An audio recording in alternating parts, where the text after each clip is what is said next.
ওয়াইদা কিলা লাহুত্তাকিল্লাহ, যখন তাকে বলা হয় আল্লাহকে ভয় করো, আখাযাতহুল ইজ্জা, তখন তার পেস্টিদের মধ্যে লাগে। পছন্দ করে আল্লাহ তাআলা কি করেছেন? মুসলমান বানিয়েছে। আল্লাহ তাআলার শুকরিয়া আদায় করতে হবে। শুধু মুসলমান বানাইলো এই কারণে শুকরিয়া আদায় করব না। আমার বসার পথে আমার যত কাজ রয়েছে সকল কাজের মধ্যে আমি আল্লাহ শুকরিয়া আদায় করব। বলেন সুবহানাল্লাহ। কেন করব? আল্লাহর কোন অভাব আছে? আল্লাহর কোন অভাব আছে? অভাব কার? আমার অভাব। আল্লাহ বলেছেন বান্দা যখন শুকরিয়া আদায় করবে আমি ওই বান্দার নিয়ামত বাড়াই দিব। বলেন সুবহানাল্লাহ। প্রতি ওয়াক্তে, প্রতি মিনিটে, প্রতি সেকেন্ডে আপনার আমার শুকরিয়া আদায় করা উচিত। বলেন সুবহানাল্লাহ। লাযিদান্নাকুম, আল্লাহ বলেন আমি বাড়াই দিব। বলেন সুবহানাল্লাহ। কে বাড়াই দিব ভাই? কে বাড়াই দিব ভাই? আল্লাহ। ইন্নামাল মুমিনুনা আল্লাযীনা ইযা যুকিরাল্লাহু ওয়াজিলাত কুলুবুহুম ওয়া ইযা তুলিয়াত আলাইহিম আয়াতুহু যাদাতহুম ঈমানা। আল্লাহ তাআলা বাড়াই দিবে, ঈমান বাড়াই দিবে। বলেন সুবহানাল্লাহ। কখন বাড়াই দিবে ভাই? যখন কোরআন তেলাওয়াত করা হয়, আল্লাহর ভয়ে আপনি অনুশোচনা করেন, আপনি আল্লাহর ভয়ে যখন নিজে চিন্তাগ্রস্ত হন, আপনার অন্তরটা যখন আল্লাহর ভয়ে বিগলিত হয়, যখন আল্লাহ তাআলার ভয়ে আপনার অন্তরের ভিতরে কম্পন সৃষ্টি হয়, যখন আল্লাহর কোরআন তেলাওয়াত করা হয়, ওই কোরআন তেলাওয়াত যখন আপনি শুনেন, ওই শোনার দ্বারা আল্লাহ আপনার ঈমান বাড়ায় দেয়। বলেন সুবহানাল্লাহ। শুনতে চাই না? আমরা তো কোরআন তেলাওয়াত শুনতে চাই না, মজা লাগে। একজন বড় মুনাফিক ছিল, আখনাস ইবনে শুরাইক। কোরআনে কারীমের মধ্যে আল্লাহ ইরশাদ করেন ওয়াইদা কিলা লাহুম লা তুফসিদু ফিল আরদ, জমিনের মধ্যে তোমরা ফিতনা ছড়ায়ো, ফিতনা ফাসাদ করো। আখনাস ইবনে শুরাইক সে ছিল একজন বড় মুনাফিক। তার কাজে হলো মানুষকে কষ্ট দেওয়া, মানুষ মুসিবতের মধ্যে পড়ুক এটা সে তামান্না করতে চাইতো, এবং এটার জন্য যা করা দরকার সে তাই করত। সে ছিল একজন কি? মুনাফিক সর্দার। আমাদের সমাজে এরকম লোক আছে না নাই? হ্যাঁ, আছে না নাই? আল্লাহ বলেছিল ওয়াইদা কিলা লাহুম লা তুফসিদু ফিল আরদ, মুমিনের ভিতর এবং বাহির এক থাকবে। মুমিনের ভিতর এবং বাহির কি থাকবে ভাই? এক থাকবে। এবং তারা যা করবে সব কিছু করবে আল্লাহর রেজামন্দির জন্য। তার জন্য ভাই? আল্লাহর সন্তুষ্টির জন্য। কোরআনে কারীমের মধ্যে আল্লাহ ইরশাদ করেন ওয়ামা উমিরু ইল্লা লিয়াবুদুল্লাহা মুখলিসিনা লাহুদ্দিন। আল্লাহ তাআলা আমাদেরকে নির্দেশ দিয়েছেন একমাত্র ইখলাসের সহিত তার ইবাদত বندگی করার জন্য। বলেন সুবহানাল্লাহ। তো আল্লাহ বলেছেন একমাত্র শুধু তারই জন্য, অন্য কোনো কারো জন্য না। এবং করবেন যে ইখলাসের সাথে করতে হবে, লৌকিকতার জন্য না, রিয়ার জন্য না, দেখানোর জন্য না, অহংকারের জন্য নয়। কিন্তু আজকে আমরা বাহ্যিকভাবে ক্ষমতা পাওয়ার জন্য, ক্ষমতার লোভে আমরা সব কিছু ফ্রেম বন্দি করে রাখি, রাখি কিনা ভাই? আরে বলেন না। হ্যাঁ, নেতার সাথে পাশে গিয়ে ছবি তুলি, পরবর্তীতে আমি দেখাই যে আমিও কি, আরে বলেন না, আমিও কি নেতা, সম্ভাব্যময় নেতা আমিও সামনে হচ্ছি, ঠিক কিনা বলেন? ইন্নাল্লাহা আলিমুম বিযাতিস সুদূর, আপনার অন্তরের ভিতরে যা আছে আল্লাহ জানেন কিনা ভাই? জানেন কিনা? তো হওয়ার আগে থেকে জানেন এমনটা না, যখন হওয়ার কল্পনা আসে তার আগে থেকে আল্লাহ জানেন। বলেন সুবহানাল্লাহ। এজন্য আল্লাহর নিয়ামতের শুকরিয়া আদায় করতে হবে। যদি শুকরিয়া আদায় করেন আল্লাহ বলেন আমি আরো বাড়াই দিব। বলেন সুবহানাল্লাহ। তেলাওয়াতে কোরআনের মাধ্যমে কি বাড়ে ভাই? ঈমান বাড়ে। এখন এই আয়াতটা যখন নাজিল হলো তখন মুশরিকরা বলা বলি করতেছিল, আরে তোমাদের কার কতটুকু ঈমান বাড়লো? বলেন নাউযুবিল্লাহ। তো এরকম অনেক মানুষ আমাদের সমাজের ভিতরে আছে যারা কি করে, যারা খাঁটি মুমিন মুসলমান তাদের সাথে উপহাস করে, করে না ভাই? করে কিনা? হ্যাঁ। আবার অনেকে বিরূপ মন্তব্য করে। এই বিরূপ মন্তব্য করার পরে তারা কি করে? কোরআন নিয়ে, হাদিস নিয়ে, আলেম ওলামাদেরকে নিয়ে উপহাস করে। আল্লাহ তাআলা তাদের সম্পর্কে বলেন, ইন্নামা আলাইকাল বালাগ, যে ওলামা ইকরামের দায়িত্ব হলো শুধু পৌঁছায় দেওয়া, শুধু জানানো, তর্ক করা না।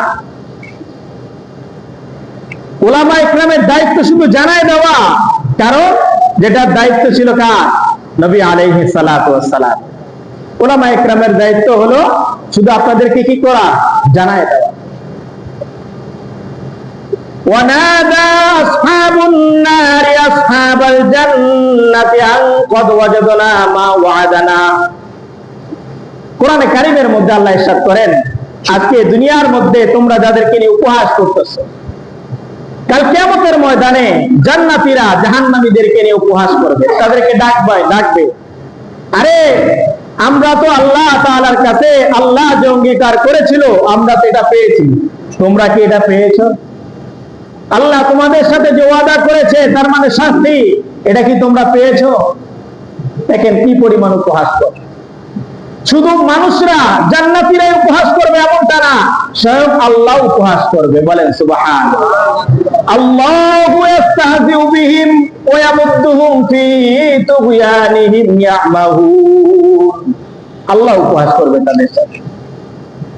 তো এজন্য আল্লাহ তাআলা হাকিকি ঈমানদার কারা হবে এবং হাকিকি মুনাফিক কারা হবে তাদের ভিতরে পার্থক্য করেছে, এমন যে যাদের অন্তরের ভিতরে যা আছে বাহিরেও তা আছে তারা হলো ঈমানওয়ালা, আর যাদের অন্তরের ভিতরে একরকম কিন্তু বাহিরে প্রকাশ করে আর একরকম তারা হলো মুনাফিক। তারা কি ভাই? বলেন না, বলেন না। وَإِذَا قِيلَ لَهُ اتَّقِ اللَّهَ أَخَذَتْهُ الْعِزَّةُ بِالْإِثْمِ فَحَسْبُهُ جَهَنَّمُ وَلَبِئْسَ الْمِهَادُ। আল্লাহু আকবার। যখন আখনাস ইবনে শুরাইহকে নিষেধ করা হলো যে তুমি আল্লাহকে ভয় করো, তো সে তখন আরো জিদ করে অপকর্ম বাড়াই দিল। বলেন নাউযুবিল্লাহ। আখাযাতহুল ইজ্জাত। অনেক মানুষ আমাদের সমাজের ভিতরে এমন আছে, টাকা পয়সা ওয়ালা, নিজেকে সম্পদশালী মনে করে, দানবীর মনে করে, অনেক বুঝমান, অনেক কিছু বুঝে মনে করে, নিজেকে ক্ষমতাধর মনে করে। তাকে যদি দাওয়াত দেওয়া হয়, দ্বীনের কথা বলা হয়, কোরআনের কথা বলা হয়, হাদিসের কথা বলা হয়, জায়েজ নাজায়েজের কথা বলা হয়, হক এবং না হকের কথা বলা হয়, গুনাহ এবং ব্যভিচারের কথা বলা হয়, অনেক মানুষ রয়েছে তাদের দিমাগ উল্টায় যায়। যায় কিনা? যায় কিনা? মুনাফিকের আলামত। কিসের আলামত? এই যে আয়াত আল্লাহ বলেছে, লাগে কিনা ভাই? লাগে কিনা? হ্যাঁ। তো আখনাস ইবনে শুরাইহকে যখন বলা হয়েছিল আল্লাহকে ভয় করো, তার মানে তুমি যে মানুষের উপর জুলুম করো, দুনিয়ার মধ্যে ফাসাদ সৃষ্টি করো, দুনিয়ার মধ্যে দাঙ্গা হাঙ্গামা লাগায় দাও, পরস্পরের ভিতরে ঝগড়া লাগায় দাও, এগুলা থেকে তুমি কি থাকো? বিরত থাকো, আল্লাহকে ভয় করো। কিন্তু তার উপর জিদ চাপায় দেয়, সে কি করে? আরো গুনাহের কাজ বাড়ায় দেয়। বলেন নাউযুবিল্লাহ। বিল ইসমি, গুনার কাজ সে কি করে? বাড়ায় দেয়। যত প্রকার ঝগড়া, ফাসাদ, অত্যাচার এগুলো কি করে? বাড়ায় দেয়। ফাহাসবুহু জাহান্নাম, আল্লাহ বলে তার জন্য জাহান্নামে যথেষ্ট। বলেন নাউযুবিল্লাহ। ওয়ালা বিসাল মিহাদ, আর এটা হলো একটা নিকৃষ্ট স্থান। বলেন নাউযুবিল্লাহ। তো এখন এটা কোরআনে কারীমের মধ্যে আল্লাহ মুনাফিকের সর্দারকে উপমা দিলেন। আমাদের সমাজে এরকম লোক আছে না নাই? আরে বলেন না, আছে না নাই? আছে। এই জন্য কোরআনে কারীমের বিপরীতে চলা, কোরআনে কারীমের বিপরীতে উঠা বসা, কথা বলা, এই সব কিছু বিষয় যখন আপনাকে বলা হয়, আপনি যদি মানেন তো আলহামদুলিল্লাহ, আর যদি না মানেন আপনার জন্য জাহান্নামই যথেষ্ট। কে বলেছে ভাই? আরে বলেন না, কে বলেছে? আল্লাহ বলেছে। এই জন্য কোরআনে কারীমে অনেক জায়গায় আল্লাহ তাআলা নিদর্শন দিয়েছে এবং বলেছে শুধু জানানোর দায়িত্ব তোমার, ওই ব্যক্তির সাথে ঝগড়ার দায়িত্ব তোমার না। ঝগড়ার দায়িত্ব আমাদের না, আমাদের দায়িত্ব শুধু জানায় দেওয়া। যদি আপনি মানেন আলহামদুলিল্লাহ, যদি আপনি না মানেন তাও আলহামদুলিল্লাহ।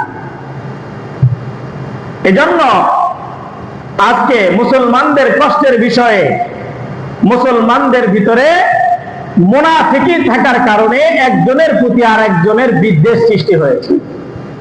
একজন আরেকজনকে দেখতে পারে না, একজনের ভালো আরেকজন বরদাস্ত করতে পারে না। এটাও হলো মুনাফিকের আলামত। ইন তামসাসকুম হাসানাতুন তাসুহুম ওয়া ইন তুসিবকুম সাইয়্যাতুন ইয়াফরাহু বিহা। যখন কোন মুসলমান ভাই কষ্ট পায়, মুসিবতের মধ্যে পড়ে যায়, পেরেশানির মধ্যে পড়ে যায়, অস্থিরতার মধ্যে পড়ে যায়, বিপদের মধ্যে পড়ে যায়, মামলার মধ্যে পড়ে যায়, অ্যাক্সিডেন্ট হয়, দুরারোগ্যে আক্রান্ত হয়, তখন ওই ব্যক্তি মনের ভিতরে মুস্কি মুস্কি হাসে। তার কষ্ট দেখে কি করে ভাই? হাসে। তার বিপদে কি পায়? আনন্দ পায়। এটা হলো মুনাফিকের আলামত। কিসের আলামত ভাই? আমাদের ভিতরে আছে না নাই? আরে আছে না নাই? আছে।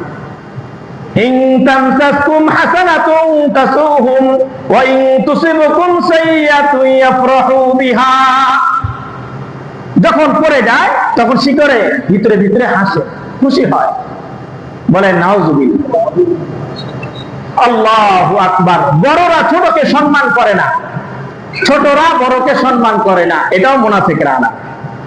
কারণ আপনি যাকে সম্মান দিবেন তখন তাকে সম্বোধন করবেন একটা সম্মানের শব্দ দিয়ে, ঠিক কিনা বলেন? বলেন না?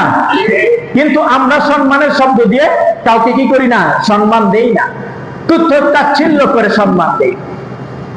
তো হযরত আব্বাস রাদিয়াল্লাহু তাআলা আনহু, নবী আলাইহিস সালাতু ওয়াস সালামের চাচা, বয়সে বড় ছিল না ছোট ছিল? বলেন না? বড় ছিল না? তো সবাই বলতে দ্বিধাদ্বন্দ্ব করে কেন? বয়সে অনেক বড় ছিল। তো আব্বাস রাদিয়াল্লাহু তাআলা আনহু নবী আলাইহিস সালাতু ওয়াস সালামকে ইয়া রাসূলুল্লাহ বলতেন। কি বলতেন? তো নবীজি বড় না ছোট? বলেন না, নবীজি বড় না ছোট? ছোট। কিন্তু এরপরও তাকে সম্বোধন করতেন কি বলে? সম্মানিত শব্দ দিয়ে। তো মুশরিকরা তাকে জিজ্ঞাসা করলো, মানে হেয় করার জন্য, যে আপনি কি বড় না আপনার ভাতিজা বড়? দেখেন, আপনি বড় না আপনার ভাতিজা বড়? তো হযরত আব্বাস রাদিয়াল্লাহু তাআলা বললেন, আকবারু মিন্নি, আকবারু মিন্নি ওয়া আসাররু সিন্ন। যে বয়সে তার থেকে আমি বড়, কিন্তু সম্মানের দিক থেকে তার থেকে আমি ছোট। বলেন সুবহানাল্লাহ। বয়সের দিক থেকে আমি বড়, কিন্তু সম্মানের দিক থেকে তার থেকে আমি ছোট।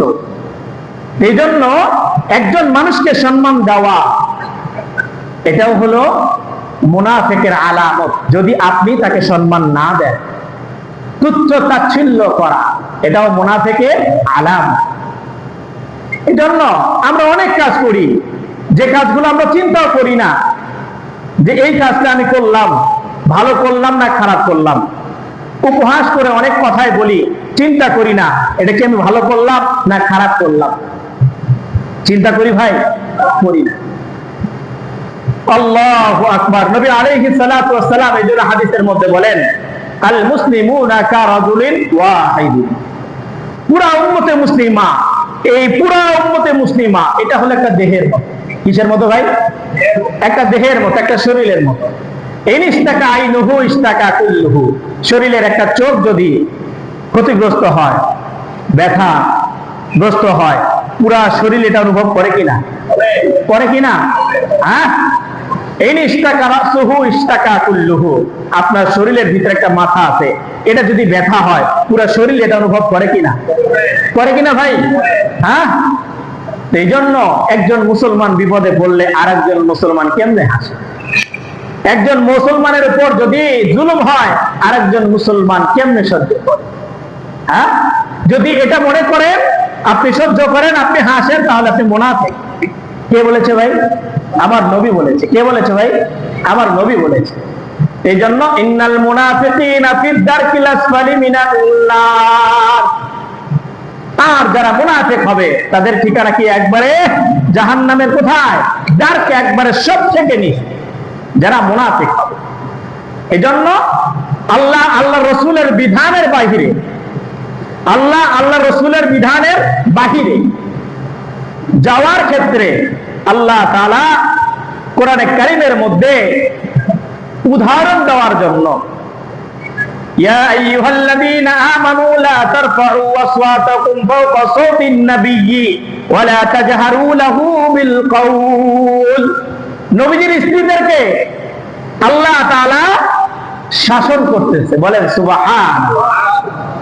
নবীজির স্ত্রীদেরকে আল্লাহ বলতেছে যে তোমরা কি করো না, তোমরা তোমাদের নবীর উপরে কথা বলো না। লা তারফাউ আসওয়াতাকুম, অনেক সময় স্বামী স্ত্রী কথা বলে না ভাই, বলে স্ত্রীর আওয়াজ তো স্বামীর আওয়াজের উপরে উঠে যায় না, আরে যায় কি না?